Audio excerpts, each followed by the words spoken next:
আসসালামু আলাইকুম এভরিওয়ান। নাসুম আহমেদ এবং ৩৫ লক্ষ টাকা বিপিএল বকেয়া ইস্যুতে অবশেষে অফিসিয়াল বিবৃতি দিয়েছে সিলেট টাইটান্স কর্তৃপক্ষ। আজ ১৩ এপ্রিল দুপুরে তারা তাদের অফিসিয়াল ফেসবুক পেজে তারা অফিসিয়াল বিজ্ঞপ্তি প্রকাশ করেছে, যেখানে তারা তাদের অবস্থান ক্লিয়ার করেছে যে নাসুম আহমেদ ইস্যুতে তারা নাকি সকল টাকা পরিশোধ করেছেন।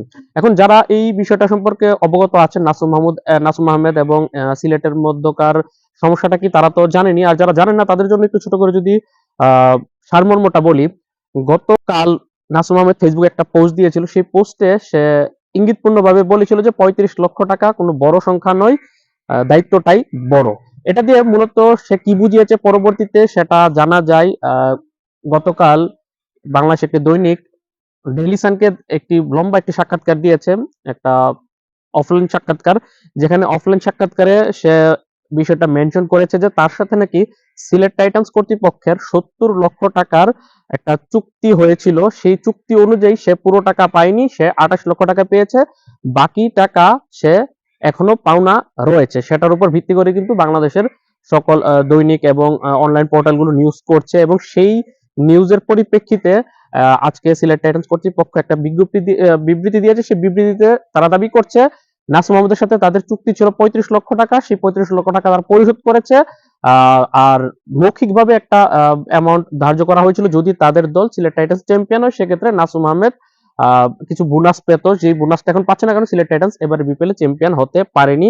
আর নাসুম আহমেদ নাকি তাদের ২টা চেক আটকে রেখেছে, সেই চেকগুলো নাসুম আহমেদ সিলেট টাইটান্স ম্যানেজমেন্টকে ফেরত দিচ্ছে না। অন্যদিকে নাসুম আহমেদের ভাষ্যমতে নাসুম আহমেদের সাথে ৭০ লক্ষ টাকা চুক্তি হয়েছিল, কিন্তু সিলেট টাইটান্স ম্যানেজমেন্ট বলছে বি ক্যাটাগরিতে থাকে নাসুম আহমেদের সাথে তাদের ভিত্তিমূল্য, অর্থাৎ যে ক্যাটাগরি ভিত্তিমূল্য ৩৫ লক্ষ টাকা চুক্তি হয়েছিল, কিন্তু নাসুম আহমেদ বলছে যে তার সাথে দ্বিগুণ পারিশ্রমিক অর্থাৎ ৭০ লক্ষ টাকায় চুক্তি হয়েছিল, যেটার মধ্যে ৩৫ লক্ষ টাকা ছিল যেটা ড্রাফটের মানি, আর বাকি ৩৫ লক্ষ টাকা ছিল তার সাথে সাইনিং মানি, যেটার জন্য তারা ২টা চেকও তাকে দিয়েছিল। একটা চেক গত বিপিএল ২৬ ডিসেম্বর শুরু হওয়ার আগে ২৪ ডিসেম্বর একটা চেক দিয়েছিল, যে চেকে উল্লেখ করা আছে ১৭,৫০,০০০ টাকার একটা অ্যামাউন্ট। আবার বিপিএল চলাকালীন সময়ে ১৯ জানুয়ারি আরেকটি চেক তাকে দিয়েছিল, যেটা ১২,৯৮,৫০০ টাকা। এই দুইটা মিলে মোট ৩৩,৩৬,০০০ সামথিং টাকার একটা দুইটা চেক তার কাছে আছে। যে চেকগুলোকে সে যখন ভাঙাতে যায় গত ৩ মার্চ, সেই ব্যাংকে চেক জমা দিলে সে চেকটাও বাউন্স করে।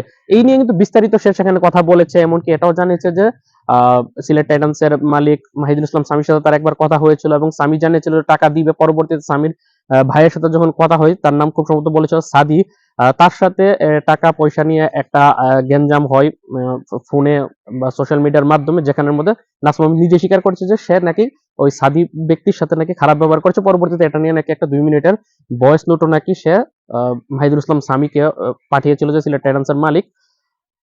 পরবর্তীতে এই ইস্যুটা নিয়ে নাসুম আহমেদ তাদের সাথে রিচ করতে পারছে না, তাদের সাথে যোগাযোগ করতে পারছে না, যার কারণে সে তার বকেয়া টাকা পাচ্ছে না। অন্যদিকে সিলেট টাইটান্সের ভাষ্য মতে সে ৩৫ লক্ষ টাকার মধ্যে ২৮ লক্ষ টাকা যেটা পেয়েছে, বাকি টাকা গত মার্চ মাসের শেষ দিকে বিসিবিতে বাকি টাকা সুরাহা হয়েছে। অর্থাৎ তাদের ভাষ্য মতে যে ৩৫ লক্ষ টাকা নাসুম পেত, ২৫ লক্ষ টাকার মধ্যে বাকি টাকাটা যেটা সেটা বিসিবি পরিশোধ করে ২৫ লক্ষ টাকা অ্যাডজাস্ট করা হয়েছে। কিন্তু নাসুমের ভাষ্য মতে সে এখনো আরো ৩৫ লক্ষ টাকা পাবে, যেটা তার ছিল সাইনিং অ্যামাউন্ট, এবং সে বলছে যে ২৮ লক্ষ টাকা পেয়েছে সেটা সে ভেবেছে সাইনিং অ্যামাউন্ট হিসেবে পেয়েছে, অর্থাৎ যে এক্সট্রা অ্যামাউন্টটা, আর যেটা ড্রাফটের ৩৫ লক্ষ টাকা সেটা এখন পর্যন্ত সেটা পাইনি। এখন অনেকের মনে প্রশ্ন জাগতে পারে যে ৭০ লক্ষ টাকা এটা কিভাবে হলো। আমরা সকলেই জানি সিলেট টাইটান্স কিন্তু প্রত্যেকটি দলের মতোই ২টা করে ডিরেক্ট সাইনিং করেছিল, দেশীয় ডিরেক্ট সাইনিং। এর মধ্যে একটা ছিল মেহেদী হাসান মিরাজ, আর একটা নাসুম আহমেদ। এবং ডিরেক্ট সাইনিং এর ক্রিকেটারদের মধ্যে একটা বিষয় হচ্ছে যে ড্রাফটে তো ক্যাটাগরিতে একটা ক্রিকেটারের ভিত্তিমূল্য থাকে, এর বাইরে অনেকের সাথে অতিরিক্ত টাকায় চুক্তি হয়। সেক্ষেত্রে নাসুমের সাথে চুক্তি ৭০ লক্ষ টাকা হয়েছিল, এটা নাসুম আহমেদের ভাষ্য। কিন্তু সিলেট টাইটান্স বলছে যে তার সাথে ৩৫ লক্ষ টাকার চুক্তি হয়েছিল ক্যাটাগরি ভিত্তিমূল্য। আর অন্যদিকে বলা হয়েছিল যে এক্সট্রা বোনাস দিবে যদি দল চ্যাম্পিয়ন হয়, সেই বোনাসটা এখন তাদের দিতে হচ্ছে না, কারণ তার দল চ্যাম্পিয়ন হয়নি। অন্যদিকে সিলেট টাইটান্সের এই ক্রিকেটার নাসুম আহমেদের যে এবারে বিপিএল তৃতীয় সর্বোচ্চ উইকেট শিকারী ছিল ১৮ উইকেট পেয়ে, এবং সিলেট টাইটান্সের সর্বোচ্চ উইকেট শিকারী ছিল, তার ভাষ্য মতো সে এখনো ৩৫ লক্ষ টাকা পায়।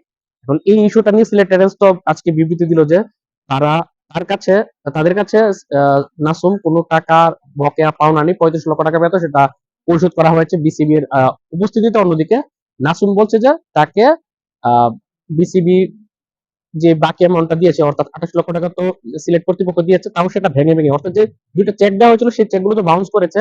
বলা হয়েছিল চেকগুলো ব্যাংকে ডিপোজিট না করার জন্য, তাকে 3টা ইনস্টলমেন্টে ক্যাশে 28 লক্ষ টাকা দেওয়া হয়েছিল, আর বাকি যেই 35 লক্ষ টাকার মধ্যে বাকি অংশটা সেই টাকাটা বিসিবি দিয়েছে। যেহেতু বিসিবির কাছে সিলেট টাইটান্স টাকা পাওনা ছিল, যে ব্যাংক গ্যারান্টি জমা দেওয়া হয় সেই ব্যাংক গ্যারান্টি থেকে বিসিবি অনেক ক্রিকেটারের বাকি বকেয়া পরিশোধ করে দিয়েছে। শুধুমাত্র সিলেট টাইটান্স, অন্যান্য দলেরও বকেয়া ক্রিকেটারদের পরিশোধ করে দিয়েছে, যেটা ভিত্তিমূল্য অর্থাৎ ক্যাটাগরিতে ছিল।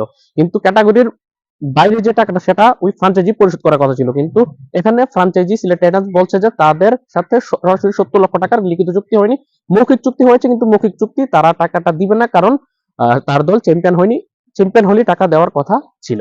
এখন এটা নিয়ে তো একটা দারুণ একটা ক্যাচার লেগে গেছে। বিপিএল শেষ হয়েছে গত 23 জানুয়ারি, এখন আজকে 13 এপ্রিল আমি ভিডিওটা শুট করছি, 2 মাস 20 দিন পেরিয়ে গেলেও এখন যে জায়গাতে পরবর্তী বিপিএল এ কি হবে না হবে সেটা নিয়ে কথা বলা দরকার, এমতো অবস্থায় আলোচনা হচ্ছে, যে সমালোচনা হচ্ছে গত বিপিএল এর পেমেন্ট ইস্যুতে। এখন অনেকে এটা বিষয়টাকে অনেকভাবেই দেখছেন। অলরেডি নাসুম আহমেদ নাকি বর্তমান বোর্ড সভাপতি তামিম ইকবাল এবং ক্রিকেট অপারেশনস ইনচার্জ সারেন নাফিসের সাথে যোগাযোগ করেছে তার পেমেন্টটা সুরাহা করে দেওয়ার জন্য। আর অন্যদিকে সিলেট টাইটান্স বলছে যে তারা সকল টাকা পরিশোধ করেছেন।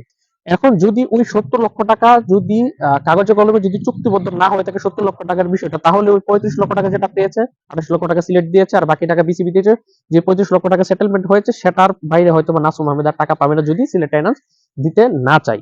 কারণ কাগজে কলমে তো 70 লক্ষ টাকা একদম চুক্তি হয়নি, হয়েছিল ওই যে বেসিক টাকাটা। কিন্তু আমরা সকলেই জানি যে ডিরেক্ট সেনিং এ কোন ক্রিকেটারই ওই ভিত্তিমূল্যে কোনো দলে যাবে না, কারণ তাহলে তো তাকে ড্রাফট, কারণ সকলেই জানি আমরা নিলাম হয়েছে বিপিএল এ, নিলামে থাকলে নাসুম আহমেদ এমনিতেই কিন্তু 35 লক্ষ টাকার উপরে টাকা যে কোনো দলই তাকে নিতে চাইতো। ওই জায়গাতে অবশ্যই সে যেহেতু ডিরেক্ট সেনিং একটা দলের সাথে চুক্তিবদ্ধ হয়েছে, অবশ্যই তার সাথে 35 লক্ষ টাকা বা ভিত্তিমূল্যের ঊর্ধ্বেই তার সাথে লেনদেনটা হয়েছিল। কিন্তু যেহেতু বিসিবির কাগজপত্রে ওই অতিরিক্ত টাকা নির্ধারণ হবে না, এটাতে বিসিবিকেও দোষ দেওয়ার কিছু নেই, কারণ যাদের সাথে অতিরিক্ত মূল্যে কথাবার্তা হয়েছে সেই অতিরিক্ত মূল্যটা আসলে বিসিবি পরিশোধ করতে বাধ্য নয়। নাসুমের ব্যাপারটা হচ্ছে তাকে নিলামে তোলা হয়নি, তাই তাকে ভিত্তিমূল্য 35 লক্ষ টাকায় বিসিবির দায়বদ্ধতা এতটুকুই। কিন্তু অতিরিক্ত যে টাকাটা সেটা এখন নাসুম আহমেদ যদি সিলেট টাইটান্স ম্যানেজমেন্ট থেকে যদি সেটা আদায় করতে না পারে, সেক্ষেত্রে এটা হয়তো বা কাগজে কলমে বা আইনি ভাবে আর ভবিষ্যতে আদায় করা সম্ভব হবে না। এখন সিলেট টাইটান্স তো বলছে যে অতিরিক্ত কোনো টাকা দেওয়ার প্রশ্নই ওঠে না, এবং এখন তারা উল্টো দাবি করছে যে তাদের পাওনা দুইটা চেককে ফেরত দিচ্ছে না